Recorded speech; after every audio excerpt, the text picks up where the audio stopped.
हर्ष tutorial classes में आपका बहुत बहुत स्वागत है। दोस्तों, आइए देखेंगे हम पर्यावरण की जो 5वीं सीरीज है हमारी ये। और इससे पहले हम आपको चार पार्ट दे चुके हैं। और इस पर्यावरण के विषय को मैं रोचक बनाने के लिए जहाँ जहाँ मुझे लगेगा कि डायग्राम बनाना है, जहाँ मैप दर्शाना है या फिर भारत का या विश्व का, तो मैं आप मानचित्र के माध्यम से भी आपको बताता रहूँगा। तो हमारी जो क्लासेस चल रही थी, मैंने आपको पढ़ाया था विषुवतीय बायोम और मानसूनी बायोम। इसमें आपको मैं बताऊं, जो मानसूनी बायोम और विषुवतीय बायोम था वो वनीय बायोम था। जैसे ही अब देखेंगे आप घासीय बायोम है, वो वनीय बायोम था। वनीय बायोम में हमने विषुवतीय बायोम और मानसूनी बायोम। मानसूनी बायोम का मतलब होता है कि जो पेड़ पौधे वनस्पतियाँ वर्ष में बसंत ऋतु में ही अपनी पत्तियाँ गिराती हैं, उनको हम क्या बोलते हैं? मानसूनी, है ना? क्या बोलते हैं? मानसूनी बायोम। और जो वृक्ष होते हैं, विषुवतीय जो बायोम पढ़ा रहे थे हम, उसमें आपको बताया वो सदाबहार वन होते हैं। ये बीच में कभी भी अपनी पत्तियां गिरा देते हैं और फिर उसमें पत्तियां उगाती हैं। वो सदाबहार वन कहलाते हैं और वो पर्णपाती वन कहलाते हैं। तो अब बात करेंगे हम घासी बायोम की। घासी बायोम के दो हिस्से हैं, जैसे उष्ण कटिबंधीय घासी बायोम और शीतोष्ण कटिबंधीय घासीय बायोम। उष्ण कटिबंधीय घासीय बायोम में देखेंगे आप, मैंने पूर्व में भी चर्चा की थी, जहाँ ताप ज़्यादा होगा, है ना? क्या ताप अधिक होगा? ये जो सिंबल है ये अधिक का है ना, वृद्धि है, दर है। ताप अधिक होगा तो वहाँ वर्षा अधिक होगी। ये इस बात को, कॉन्सेप्ट को याद रखना। ताप अधिक तो वर्षा अधिक, वर्षा अधिक तो जैव विविधता अधिक। मतलब पारिस्थितिकी तंत्र कैसा होगा? जटिल होगा, सघन होगा। ठीक है, ये इस बात को याद रखना। अब बात कर रहे हैं हम उष्ण कटिबंधीय घासीय बायोम की, है ना? जहाँ घास कहाँ कहाँ पाई जाती है। उष्ण कटिबंधीय घासीय बायोम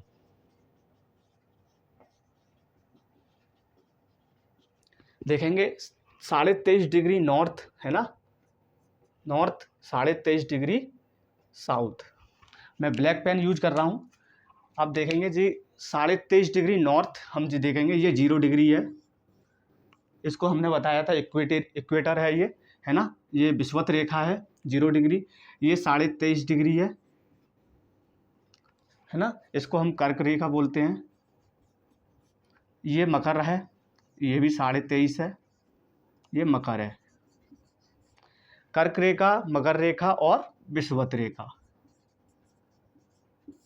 ये 3 लाइन है, ठीक है ना? इसी जोन में, है ना, इसी कटिबंध में 23.5 डिग्री मतलब नॉर्थ का 0 डिग्री से ऊपर नॉर्थ है उत्तरी गोलार्ध, और 0 डिग्री नीचे वाला दक्षिणी गोलार्ध। तो हम बात कर रहे हैं 23.5 डिग्री नॉर्थ, 23.5 डिग्री साउथ, मतलब कर्क रेखा से लेके मकर रेखा का जो जोन है, जो कटिबंध है ना, जो अक्षांश रेखाएं, ये इस कटिबंध के दौरान जो भी घास पाई जाती हैं, कहाँ कहाँ पाई जाती हैं, वो देखें आप। जैसे आप देखेंगे कि ताप अधिक होता है यहाँ पर, क्योंकि सूर्य की रेखाएं, मैंने आपको बताया था सूर्य की रेखाएं कैसी पड़ती हैं? सीधी पड़ती हैं। यहाँ तापमान अधिक होता है। तापमान अधिक तो वर्षा अधिक, ठीक है? तापमान अधिक तो वर्षा मतलब रेन, वर्षा अधिक तो ग्रासलैंड मतलब घासीय मैदान ज़्यादा होंगे यहाँ पर, ठीक है? और घास के मैदान हैं कौन कौन से? कोलंबिया, है ना? कोलंबिया आप देखेंगे ये वाला हिस्सा ब्लू कलर का यूज करते हैं, कोलंबिया, है ना? ये आपका इक्वाडोर है, ठीक है? Colombia, Venezuela. कोलंबिया और वेनेजुएला में क्या बोलते हैं इनको? लानोस, ठीक है? ब्राज़ील में क्या बोलते हैं? ये ब्राज़ील वाला हिस्सा है, ये वाला, इसको क्या बोलेंगे? कैंपोस, ठीक है? और सूडान सवाना। जो सूडान क्षेत्र है अफ्रीका का है, आपको पता है। अब इस चीज़ को ध्यान रखो, कर्क रेखा और मकर रेखा 23.5 डिग्री नॉर्थ 23.5 डिग्री साउथ के बीच में ही ये चल रहा है। यहाँ पर ही घास के मैदान हैं कौन कौन से? लानोस वेनेजुएला और कोलंबिया में, और ये कैंपोस ब्राज़ील में, है ना? और इसी बीच यहाँ पर पाया जाएगा आपका सूडान क्षेत्र यहाँ पे है, ठीक है? आप इस क्षेत्र को देखना, ये सूडान है यहाँ पर। तो सूडान में क्या पाया जाता है? सवाना, सवाना घास के मैदान पाए जाते हैं अफ्रीका महाद्वीप के सूडान में, है ना। इधर लानोस है कोलंबिया और वेनेजुएला में, ब्राज़ील में कैंपोस है। ये आपकी समझ में आया अच्छे से। इसी को हम उष्णकटिबंधीय बायोम को क्या बोलेंगे, हम सवाना बायोम भी बोल देते हैं। क्या बोलते हैं, सवाना बायोम। तो आप कंफ्यूज नहीं होना, उष्णकटिबंधीय घासीय बायोम या सवाना बायोम, ठीक है, स्लैश करके।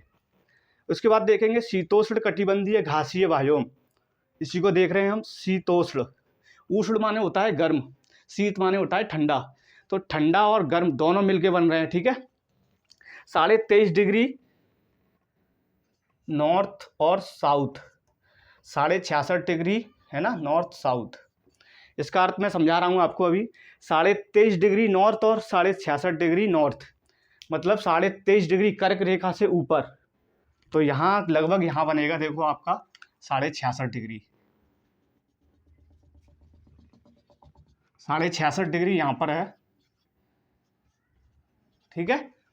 उसके बाद देखेंगे आप इसी में 66.5 डिग्री नॉर्थ में, है ना, साउथ में देखेंगे यहाँ पर बनेगा आपका, नीचे जाएगा जो आपका अंटार्कटिका क्षेत्र है ना, अंटार्कटिका क्षेत्र, इस पे आएगा 66.5 डिग्री।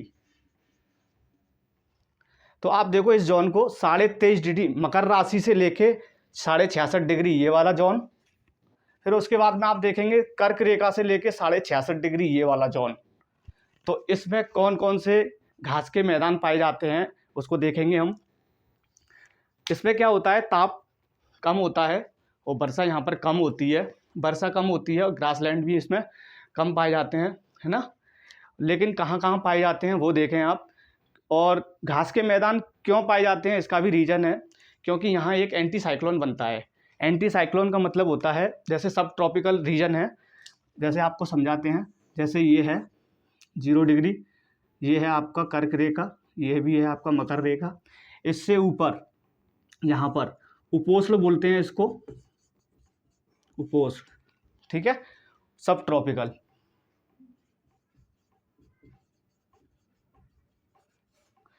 इसमें क्या होता है, एंटी साइक्लोन बनता है, जो पवनें होती हैं वो तिरछी चलती हैं, तो पवनें ऐसे चलती हैं इसमें, एंटी साइक्लोन।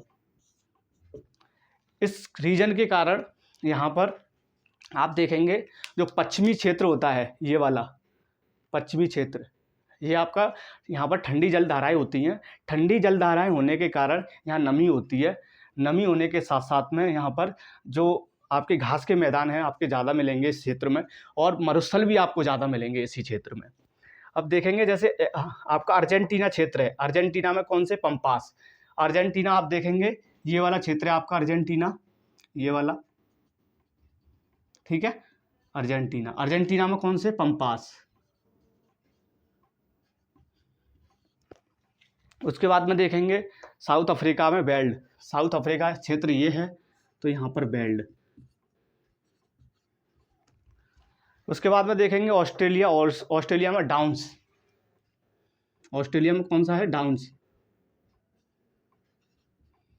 डाउन्स घास के मैदान पाए जाते हैं यहाँ पर।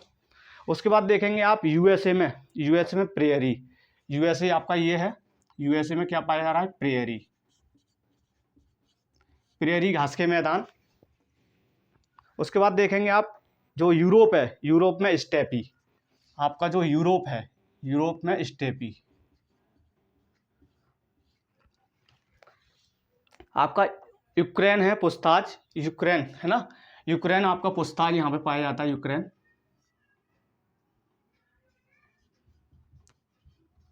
जो आपका यूरोप महाद्वीप है उसी में यूक्रेन है, ठीक है। उसके बाद देखेंगे आप जम्मू कश्मीर, जम्मू कश्मीर आपका इस क्षेत्र में पाया जाएगा। देखो मैं आपको बता दूं, जो आपकी कर्क रेखा है, कर्क रेखा गुजरती है यहाँ से, मैं यहाँ पर हल्का सा बना के दिखाता हूँ आपको। तो आपका ये लाइन गुजर रही है यहाँ से, ठीक है ना, एक कर्क रेखा है ना, कर्क रेखा गुजर रही है यहाँ से, कर्क रेखा और 66.5 डिग्री 23.5 डिग्री के जोन के बीच में आ रहा है ना। तो इसी जगह पे आपको जम्मू कश्मीर में मर्म और मर्ग घास के मैदान मिलेंगे यहाँ पर। और उत्तराखंड में आपको बुग्याल और प्यार, इसको याद रखना, एग्जाम में कई बार पूछा गया है, ये सारे नाम पूछे गए हैं, इसलिए मैं आपको करा रहा हूँ, मैप के माध्यम से करा रहा हूँ, आप भूलो नहीं, है ना, इसलिए।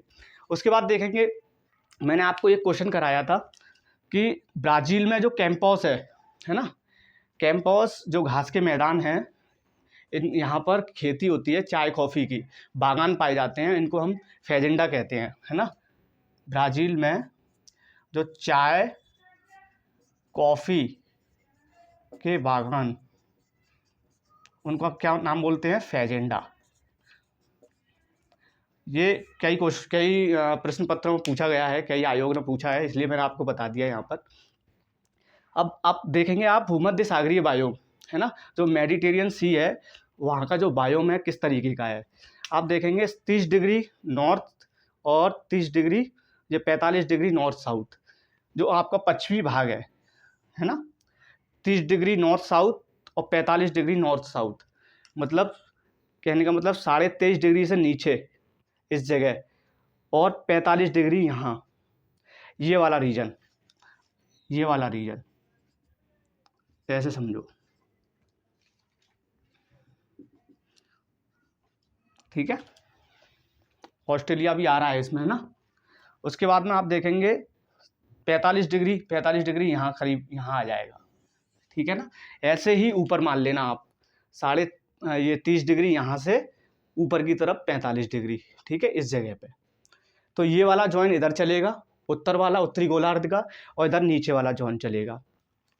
तो इसमें देखेंगे आप, जो यूरोपियन भाग है, यूरोपियन भाग में मैक्यूस नाम की झाड़ियाँ पाई जाती हैं, है ना। और जो यहाँ पे फल हैं, फल रसदार पाए जाएंगे, क्योंकि पश्चिमी जो क्षेत्र है आपका, जो महाद्वीप का पश्चिमी हिस्सा है, ये पूर्वी हिस्सा है, ये है ना, ये पश्चिमी हिस्सा है महाद्वीप का, ये यूरोप है, यूरोप का पश्चिमी हिस्सा है ये वाला, ये अफ्रीका का पश्चिमी हिस्सा है, ठीक है। ऐसे ही ये उत्तरी है अमेरिका, ये पश्चिमी हिस्सा है, दक्षिण अमेरिका का ये पूर्वी पश्चिमी हिस्सा है। तो इसी में देखो आप, यूरोप की जो भाग है मैक्यूस पाया जाता है यहाँ पर, कैसे कहेंगे इसको, ऐसे देखो आप, यहाँ पर ये झाड़ियाँ हैं, मैक्यूस बोला जाता है ना, मैक्यूस बोलेंगे। कैलिफोर्निया में चैपेरल, कैलिफोर्निया यहाँ है, कैलिफोर्निया में चैपेरल, ये झाड़ियाँ हैं, ठीक है, मैं गोला कर दे रहा हूँ।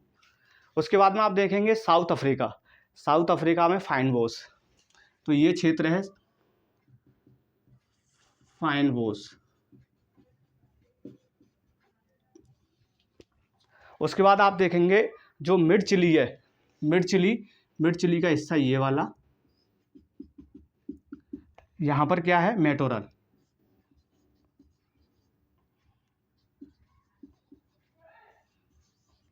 ठीक है, ये फाइन बोस है।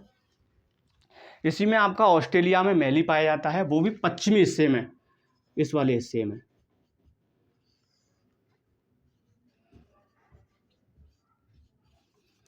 तो आप समझ रहे होंगे इस चीज़ को, है ना। जैसे कि यूरोपियन भाग में मैक्यूस, और जो चिली वाला क्षेत्र है यहाँ पर चैपेरल झाड़ियाँ। इसके बाद में आप देखेंगे मेटोरल, ये भी झाड़ियाँ हैं किसके, ये भी चिली में। ये बेल्ट है, ठीक है, ये बेल्ट जो हिस्सा है आपका साउथ अफ्रीका का, इसमें फाइन बोस झाड़ियाँ पाई जाती हैं। और पश्चिमी हिस्से में आप देखेंगे ऑस्ट्रेलिया के में, ये आपकी मैली पाई जाती हैं। तो आपका ये झाड़ियाँ कंप्लीट हुआ, है ना। भूमध्य सागरीय बायोम, शीतोष्ण उष्णकटिबंधीय, और इसके बाद में आपका टैगा, टुंड्रा और मरुस्थलीय बायोम को मैं कंप्लीट करके फिनिश करूँगा इस चैप्टर को। बहुत बहुत धन्यवाद।